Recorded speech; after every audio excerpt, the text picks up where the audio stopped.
ಶವಗಳ ತನಿಖೆಗೆ ಮತ್ತೊಂದು ಮಹತ್ವದ ತಿರುವು ಸಿಕ್ಕಿರುವಂತದ್ದು. ಐಪಿಎಸ್ ಸೇರಿ 4 ಅಧಿಕಾರಿಗಳು ಅಖಾಡಕ್ಕಿಳಿದಿದ್ದಾರೆ. ಈಗ 13ನೇ ಸ್ಥಳದಲ್ಲಿ ಜಿಪಿಆರ್ ಶೋಧ ಕಾರ್ಯ ನಡೀತಾ ಇದೆ.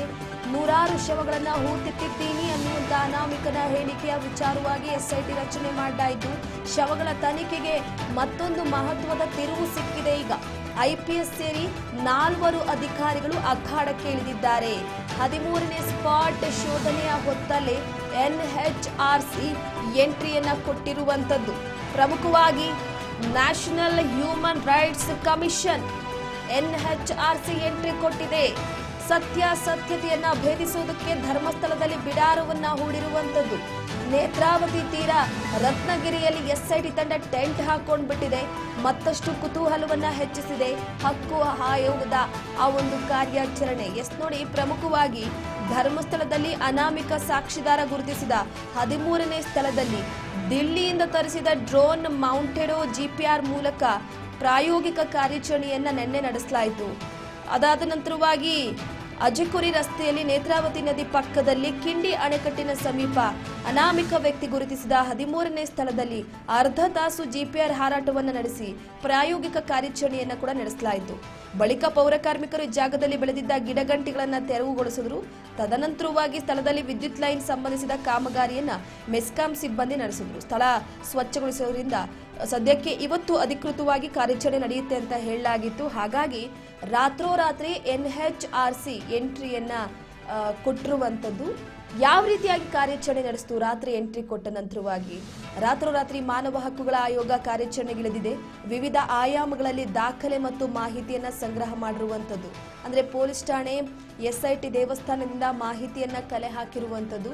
ಧರ್ಮಸ್ಥಳ ಪಂಚಾಯತ್ನಿಂದ ದಾಖಲೆಗಳನ್ನ ಕೇಳಿದೆ. ಮೊದಲೇ ಎಸ್ಐಟಿ ಅಧಿಕಾರಿಗಳು ಒಂದು ಲೀಸ್ಟ್ ಅನ್ನ ತರಿಸ್ಕೊಂಡಿದ್ರು. ಯಾರ್ಯಾರು ಆ ಗ್ರಾಮದಲ್ಲಿರುವಂತವ್ರು, ಅಂದ್ರೆ ಧರ್ಮಸ್ಥಳಕ್ಕೆ ಸೇರುವಂತಹ ಜನರು ಏನಿದ್ರು, ಯಾರ್ಯಾರು ಸಾವನ್ನಪ್ಪಿದ್ರು, ಅದಾದ ನಂತರವಾಗಿ ಅನಾಥ ಶವಗಳನ್ನ ಎಲ್ಲೆಲ್ಲಿ ಮೃತದೇಹಗಳು ಸಿಕ್ಕಿದ್ವು, ಅದನ್ನು ಯಾವ ರೀತಿಯಾಗಿ ಅವರ ಸಂಬಂಧಿಕರಿಗೆ ತಲುಪಿಸಿದ್ರ ಅಥವಾ ಇಲ್ಲೇ ಹೂಣಲಾಯ್ತಾ ಅನ್ನುವ ವಿಚಾರಕ್ಕೆ ಸಂಬಂಧಪಟ್ಟಂತೆ ಇನ್ನು ಧರ್ಮಸ್ಥಳದ ಪಂಚಾಯತ್ನಿಂದ ದಾಖಲೆಗಳನ್ನ ತರಿಸ್ಕೊಂಡಿದ್ರು. ಈಗ ಎನ್ಎಚ್ಆರ್ಸಿ ಕೂಡ ಕೇಳಿದೆ. ನ್ಯಾಷನಲ್ ಹ್ಯೂಮನ್ ರೈಟ್ಸ್ ಕಮಿಷನ್ ಸ್ವಚ್ಛತಾ ಕಾರ್ಮಿಕರಿಂದ ಹೇಳಿಕೆಗಳನ್ನು ಸಂಗ್ರಹಿಸಿದ್ದಾರೆ. ಗೌಪ್ಯವಾಗಿ ಹಲವರನ್ನ ಭೇಟಿ ಮಾಡಿ ವಿಚಾರಣೆಯನ್ನು ನಡೆಸಿದೆ ತಂಡ. ಸುಮ್ಮನೆ ಕೂತ್ಕೊಳ್ಳೋದಕ್ಕೆ ಸಾಧ್ಯವಿಲ್ಲ. ಮುಂದಿನ 4 ರಿಂದ 5 ದಿನ ಧರ್ಮಸ್ಥಳದಲ್ಲಿ ಬೀಡು ಬಿಡುವ ಸಾಧ್ಯತೆ ಇದೆ. ಅಲ್ಲದೆ ಶವ ಹೂತಿಟ್ಟ ಪಾಯಿಂಟ್ಗಳಿಗೂ ಕೂಡ ಭೇಟಿ ನೀಡಿ ಪರಿಶೀಲನೆಯನ್ನು ನಡೆಸುವ ಸಾಧ್ಯತೆ ಇದೆ.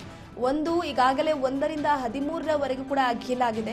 ಸಿಕ್ಕಂತ ಅಸ್ಥಿ ಪಂಜರ ಅಂದ್ರೆ ಮಾನವನ ಮೂಳೆಗಳನ್ನ FSL ಅಧಿಕಾರಿಗಳು ಪರೀಕ್ಷೆಯನ್ನ ನಡೆಸೋದಕ್ಕೆ ತೆಗೆದುಕೊಂಡು ಹೋಗಿದ್ರು. ಅದಾದ ನಂತರವಾಗಿ ಮತ್ತೊಂದು ಕಡೆ ನೋಡಿ, ಸದ್ಯದ ಮಟ್ಟಿಗೆ ಏನಾಗ್ತಿದೆ ಪರಿಸ್ಥಿತಿ ಅಂತಂದ್ರೆ 100 ಶವಗಳನ್ನ ಹೂತಿಟ್ಟಿದ್ದಾಗಿದೆ.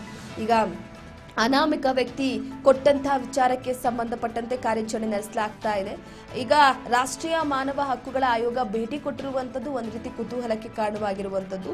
ಈ ಗ್ರೌಂಡ್ ಪೆನೆಟ್ರೇಟಿಂಗ್ ರಿಡಾರ್ ಅಂದ್ರೆ ಜಿಪಿಆರ್ ಏನಿದೆಯೋ ಯಾವುದೇ ಹಾನಿಯನ್ನ ಉಂಟು ಮಾಡದೆ ಕ್ಷಿಪ್ರವಾಗಿ ಮಣ್ಣಿನಲ್ಲಿರುವಂತಹ ಪ್ರಯೋಜನಕಾರಿ ಸುಳಿವನ್ನ ನೀಡುವ ಉಪಕರಣ ಆಗಿದೆ. ಸುಮಾರು 15 ರಿಂದ 20 ಅಡಿ ಆಳದ ತನಕ ಸ್ಕ್ಯಾನಿಂಗ್ ಅನ್ನ ಇದು ನಡೆಸುತ್ತೆ ಅಂತ ಹೇಳಲಾಗ್ತಾ ಇದೆ. ಹಾಗಾಗಿ ನಾವು ಒಂದು ಮೃತದೇಹವನ್ನ ಉಣ್ಬೇಕು ಅಂತ ಅಂದ್ರೆ 6 ಅಡಿ ಆಳಕ್ಕೆ ತೆಗೆಯಲಾಗ್ತಿದೆ.